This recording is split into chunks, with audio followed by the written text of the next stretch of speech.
hell, a place of endless punishment, where the damned are cast to eternal suffering for their misdeeds in life. In many religions, it is considered a state of total separation from the blessings of God, and the counterpart to heaven, which is the very inverse of that.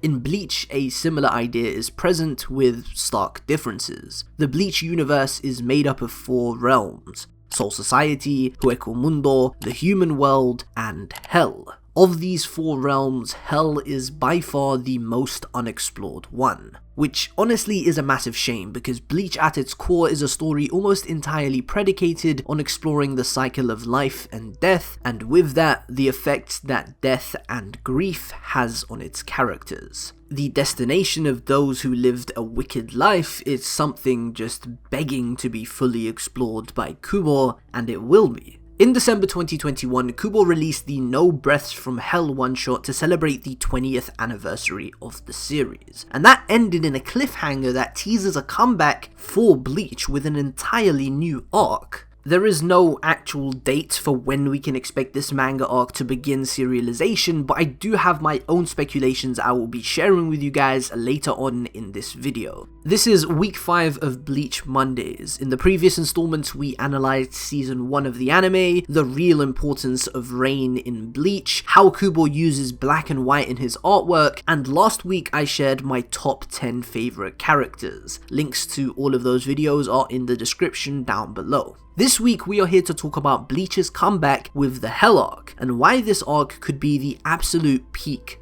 of Bleach.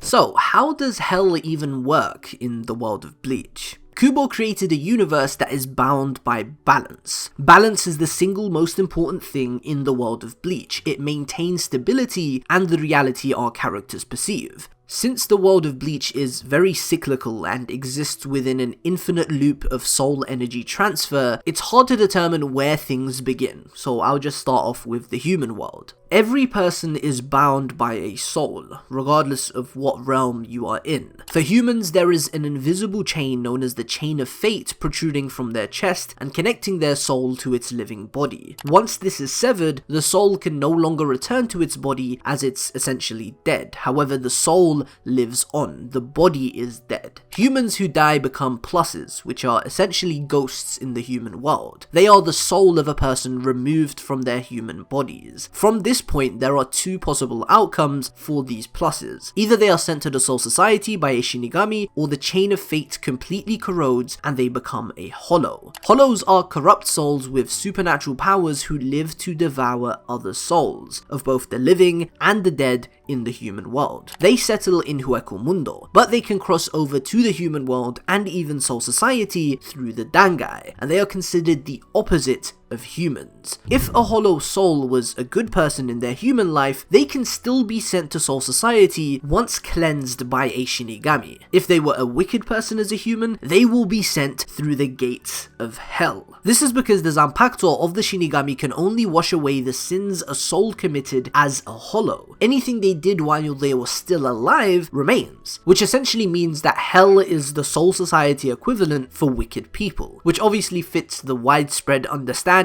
of heaven and hell from various religions that Kubo is clearly inspired from. However, as one would expect, there is a strong layer of Buddhism underscoring Bleach's world. Like I mentioned, everything is bound by balance. Souls that are sent to Soul Society have 2 paths depending on the soul's level of Reiatsu, or soul energy. Either they are reborn into the Ryukongai, where they live a normal afterlife until they are eventually reincarnated into the human world as a new person with no past memories, or they are reborn into the Seirei, where they begin training to become a Shinigami. Hell as a realm was first introduced in the 12th chapter of the manga, when Ichigo defeated the Hollow Shrieker and the gates of Hell opened up to absorb his soul. Despite appearing right at the beginning of this very long story, this is the first and last time it is explored in the 686 chapters of the manga, which, like I said earlier, is quite unfortunate because purely considering the concept concept of hell within Bleach, this realm could provide the absolute best storytelling in the entire series. We have received some further exposition on this realm through supplementary material like the light novels and of course the No Breaths from Hell one-shot released in 2021. In the light novels, specifically Can't Fear Your Own World, we learn a considerable amount regarding the history of Bleach's universe. I mentioned at the start of the video that Bleach's universe is made up of 4 realms, but it wasn't always that way. Originally there were only 2 realms, the first being a utopia with no life or death, just like the one Yuhaba was trying so desperately to recreate, and the second being hell itself, which predates the creation of the 3 realms we now know of. In fact, one of the reasons the human world was even originally created was that so it could serve as a lid to seal off hell from the other worlds. The actual details of how this massive shift in the universe itself happened is a complete story in its own right, involving the Soul King and the ancestors of the 5 great noble families. Since I haven't personally finished reading the light novel yet, that's gotta be a topic for another day, but it is very, very exciting stuff. The No Breaths from Hell one-shot gives us a lot more to work with in understanding how hell works, and actually sets up this pending arc flawlessly. The inhabitants of hell aren't only humans who've been sent there for committing vile acts. They probably do make up the bulk of the inhabitants, but they're not the only ones. There are also a bunch of characters we are very familiar with from their time before hell. Some of the Aranka and other hollows we've come across are a good example of this, though that is kind of expected since all hollows were originally humans, and obviously some of them were wicked humans. What's unexpected is the fact there are countless Shinigami in hell, and the reason behind that is quite twisted. You see, Bleach's power system is defined by Reiatsu. Regardless of whether you're an Aranka, a Shinigami, or a Quincy, your soul energy is what makes you formidable. The denser your reishi, or spirit particles, the stronger you are. Since the body of a Shinigami is literally made up of this reishi, when a Shinigami dies, their body and the soul particles that come with it are reabsorbed into the Soul Society. However, if you're too strong, like a captain class Shinigami or above, your reishi is too dense to be reabsorbed. In the No Breaths from Hell one-shot, we are introduced to a concept known as the Konso Reisai, which translates to Soul Burial Ceremony Ritual.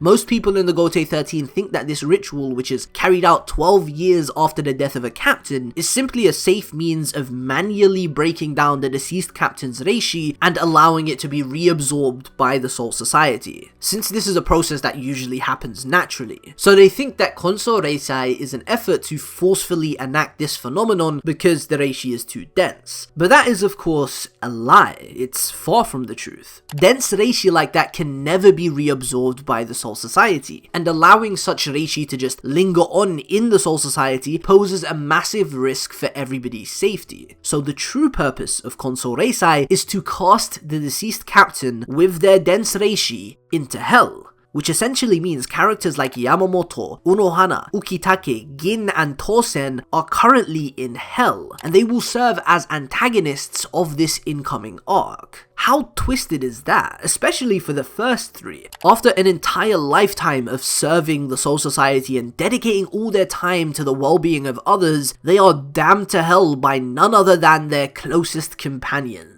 The existence of hell as a necessary evil to counterbalance the rest of the world is a truly twisted one, which I'm very interested to see Kubo explore on a thematic and mainly moral level. Our main characters are clearly dumbstruck when they learn the truth of the Konso Reisai, and someone like Ichigo will definitely find issues with this ritual. But will he be able to do anything? What can he even do? Reshape the universe itself?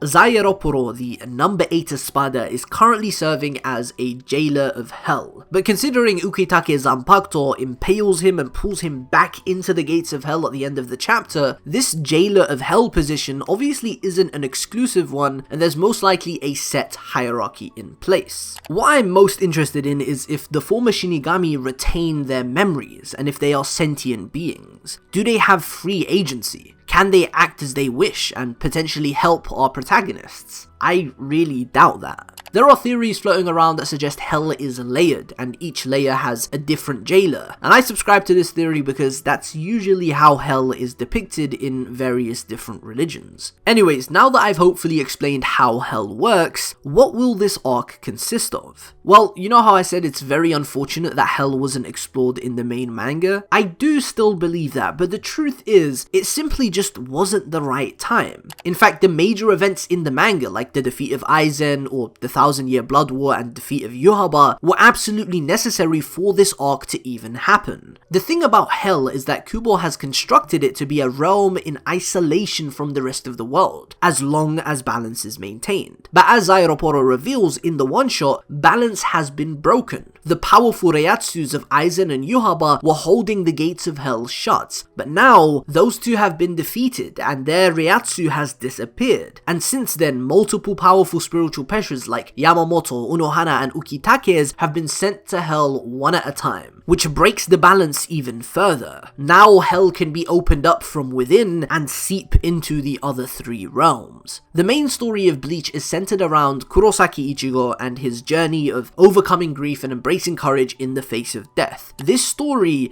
is perfectly resolved by the final chapter of the main manga. So honestly, I do understand why hell wasn't explored in the main manga. It just wasn't a part of the story, it wasn't necessary. Now though, Kubo has made it a necessity. And honestly, I'm not fully certain that Ichigo will be the main character of the Hell arc. I could see his son Kazui serving that role, considering how Kubo focused on him in the final chapter and the one-shot. But to be completely honest, theorizing what will happen in the Hell arc is a tricky task. Kubo could take this in so many different directions. There are various matchups I'd love to see between the former captains who now reside in Hell and the current Gotei 13. Imagine a rematch between Unohana and Kenpachi, or a battle between Shunsui and his best friend Ukitake, or Shunsui, who is currently Captain Commander, versus the previous Captain Commander, Yamamoto himself. Tosen could face off with Hisagi, which would bounce off of Can't Fear Your Own World wonderfully. And forget just fights, what about the character interactions? Imagine a conversation between Gin and Rangiku, or Urukyora and Ichigo, if he even is in Hell. I really do hope we see Urukyora again in the Hell arc, but there is a good chance we don't, depending on how he lived in his human life. He could have been reborn into Soul Society as an unrecognizable soul. Kubo has been supervising the production of the anime, and there's been a bunch of added material that wasn't in the manga that he personally gave the green light for. The best example of this is the flashback to the original Gotei 13 at the start of episode 7. And the fact that Kubo chose to implement this tells me they will have a significant role in the Hell arc. He even gave all of them names. We will definitely be seeing all of these Captain Class Shinigami in Hell, and that will provide some epic battles. The fact that the balance has been broken sort of implies that Hell is stronger than the rest of the world, as it has more reishi, which puts our protagonist at a disadvantage right from the very start. And is that so surprising? I mean, Yamamoto alone is a massive threat, but add Unohana to that, Ichimaru Gin, Urukyora potentially, Ukitake, Tosen, it's very scary stuff, and very interesting to think about, and gives us some idea of how the overall tone and atmosphere will feel. I expect things to be very intense and suspenseful throughout. Okay, now finally, time for the main question of this video. When will we get the Hell arc? Or at least when do I think we will get the Hell arc? Personally, and this is kinda sad to say, I don't think this arc will begin releasing until after the anime is completed. Considering the 7-month gap between seasons 1 and 2, which is coming out in July, this means I expect the Hell arc to begin sometime in 2025. Yes, that is quite a while away, but none of us even expected to get a Bleach continuation, so who are we to complain about waiting 2 years? The fact Kubo has even confirmed he's doing this is crazy in of itself, and I am more than prepared to wait.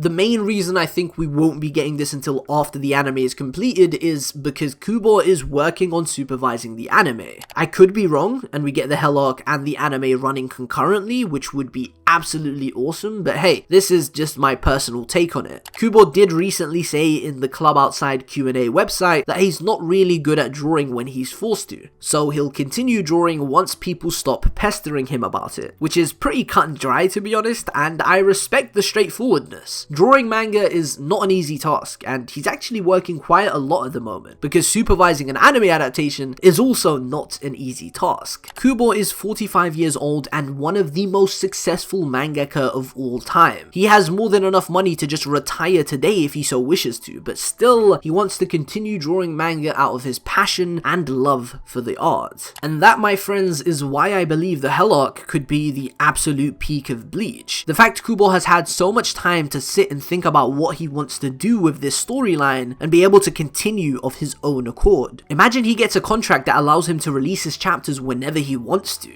like Shueisha has with Chojin X at the moment. That would relieve him of all the stress that comes with a weekly schedule and ensure that he delivers his work in its perfected form, with no rushing. I don't know guys, Shinigami were originally named balances, and this entire Hell Arc is going to be all about the broken balance of the universe and how our protagonists either need to reshape the essence of Bleach's world or bring back the balance to maintain its stability. To me, that sounds like the most exciting storyline Kubo has come up with so far, and we just had the 1,000-year Blood War. I am very hyped. The Hell Arc in theory seems like it will have the biggest scale, the most interesting lore, the most interesting world building potential, the best fights, and the most interesting thematic backbone of any arc Kubo has written so far for Bleach. It's gonna be the best arc, I'm telling you guys that right now, and we can come back to this in a few years and I will be right. I guarantee you guys, the Hell Arc will be the peak of Bleach. Let me know what you guys think in the comment section down below, and also what you would like to see from the Hell Arc, if you have any speculations or theories that I didn't really brush upon in the video. Thank you guys very much for watching, and have a fantastic day. See you guys next week on week 6 of Bleach Mondays.